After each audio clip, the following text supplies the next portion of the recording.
Donc, les volcans que nous connaissons émettent des gaz, comme tout le monde, tout habitant de Goma le connaît.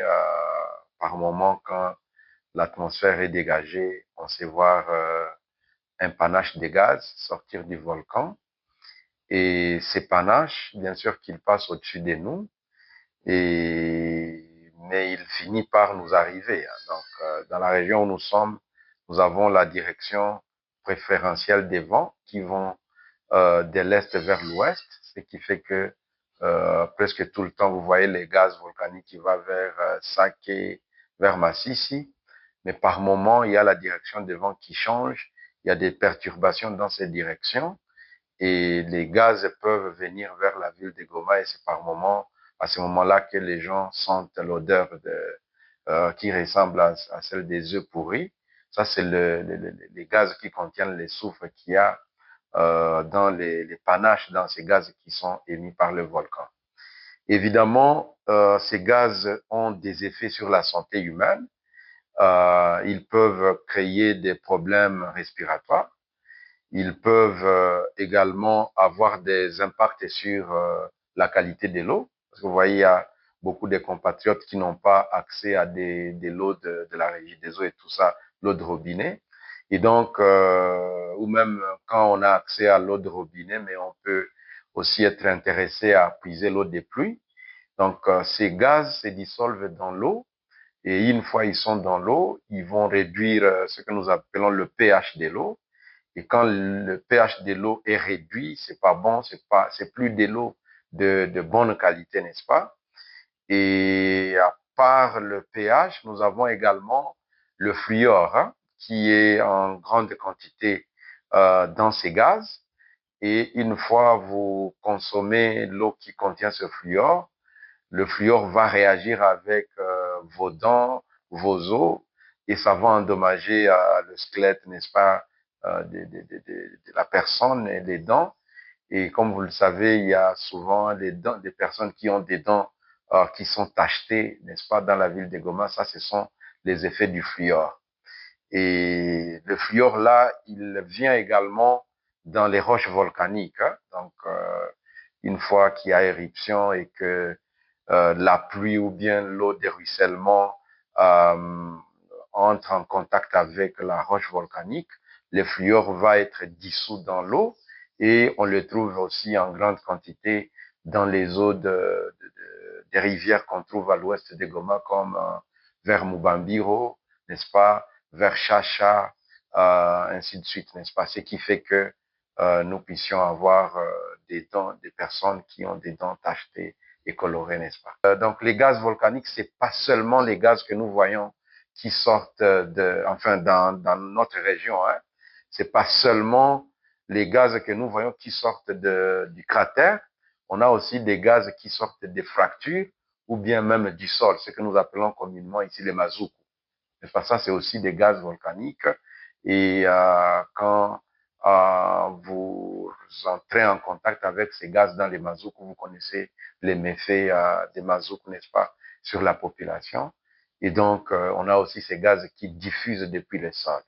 Les mesures à prendre pour ce qui est de mazouk d'abord, parce que c'est ce qui a un grand impact dans la région, ce sont des gaz qu'on retrouve qui sont au ras de sol.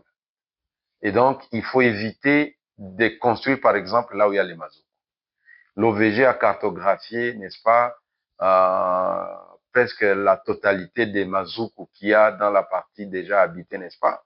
Parce qu'on a cette possibilité de pouvoir assister la population et tout le temps, quand il y a un problème, ils nous appellent. Donc, nous avons une cartographie, une carte, si vous permettez, qui reprend la localisation des mazouks.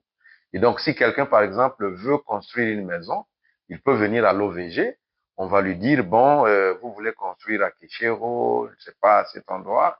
Et nous, on pense que il n'y a pas de, il y a ou il n'y a pas de mazout. Ça, c'est un service que l'OVG rend et en plus gratuitement.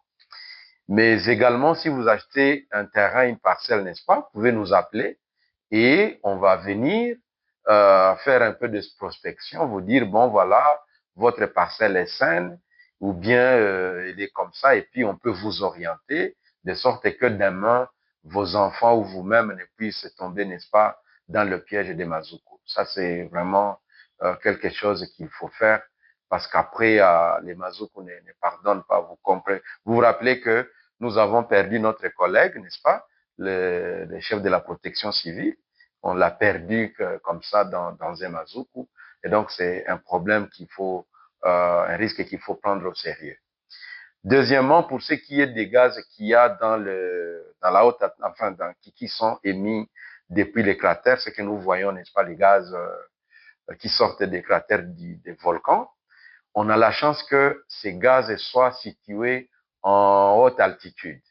Donc, ce sont des gaz qui passent au-dessus de nous. Et les rares de fois que il y a des perturbations dans la direction et la vitesse des vents, les rares de fois que ça arrive, fort heureusement que ça ne traîne pas. La nature a été juste envers nous et ces gaz reprennent leur niveau d'au-dessus, n'est-ce pas? Et donc, la qualité de l'air des Goma n'est pas beaucoup touchée de manière permanente par ces gaz qui sont émis depuis les cratères.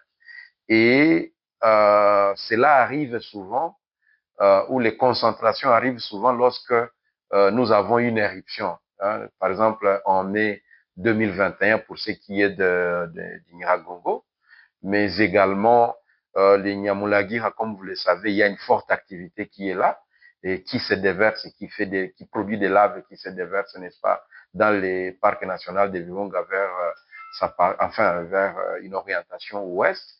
Et donc, ces gaz ne causent pas vraiment de problèmes permanents pour la population.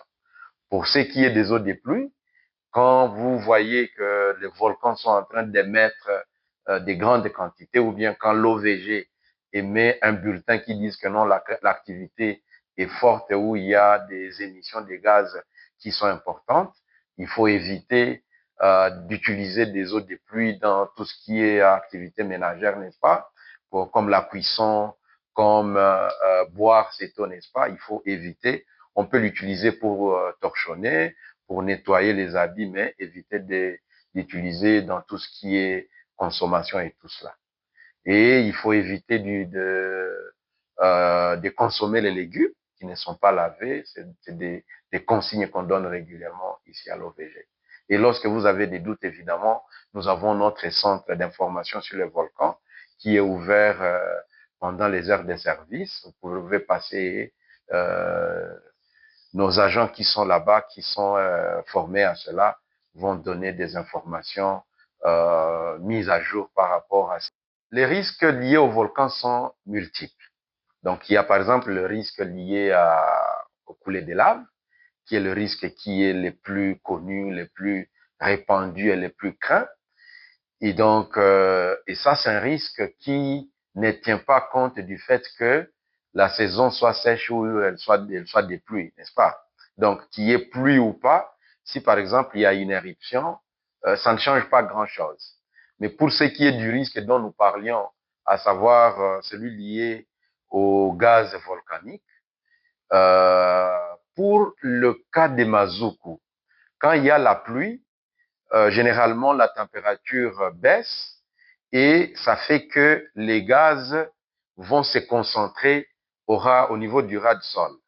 Et donc, la pluie va augmenter les concentrations des gaz dans les Mazoukous et donc le fait que le Mazoukou soit très dangereux.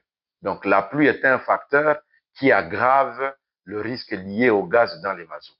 Donc, il faut absolument éviter un Mazoukou quand il pleut. Et évidemment, le matin, le soir, d'après les données que nous avons, et même les habitants savent ça déjà parce qu'on a pu sensibiliser la population, n'est-ce pas? Quand il fait froid, il fait frais, le risque augmente. Quand il y a la chaleur, n'est-ce pas? Les gaz vont se dilater, la concentration diminue et le risque diminue également. Par contre, pour ce qui est des gaz qui sont émis depuis les cratères, il y a ce qu'on appelle en anglais le rain washout. Ça veut dire le lessivage de l'atmosphère. Quand la pluie tombe, il y a ces gouttelettes d'eau qui vont nettoyer l'atmosphère. Et quand c'est la saison sèche, et donc les gaz ne vont pas être nettoyés, n'est-ce pas? Et ils vont se concentrer. Et donc je vais dire que la saison sèche est un paramètre également qui va plus ou moins, en fonction évidemment de l'activité, augmenter le risque de concentration de ces gaz dans l'atmosphère.